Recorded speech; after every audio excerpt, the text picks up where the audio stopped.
On January 20th, Maddie received her second dose of the Pfizer COVID vaccine as a participant in the clinical trial for 12 to 15-year-olds.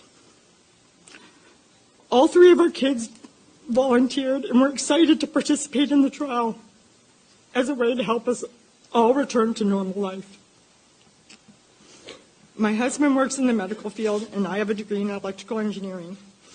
We are pro-vaccine and pro-science, which is why we agreed to let Maddie and her two older brothers volunteer for the trial. Before Maddie got her final dose of the vaccine, she was a healthy 12-year-old who got straight A's and had lots of friends. She had a life. She was energetic. She was not like this. Although she does still have lots of friends. Upon receiving the second shot, Maddie immediately felt pain at the injection site.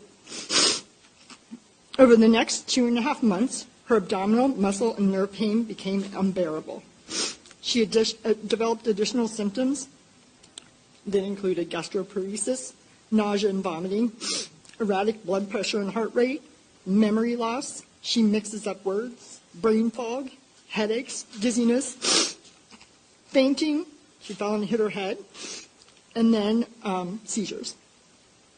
She developed verbal and motor tics. She had loss of feeling from the waist down and muscle weakness.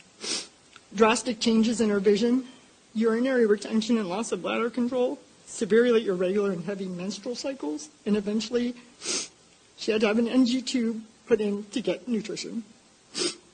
All of these symptoms are still here today. Some days are worse than others.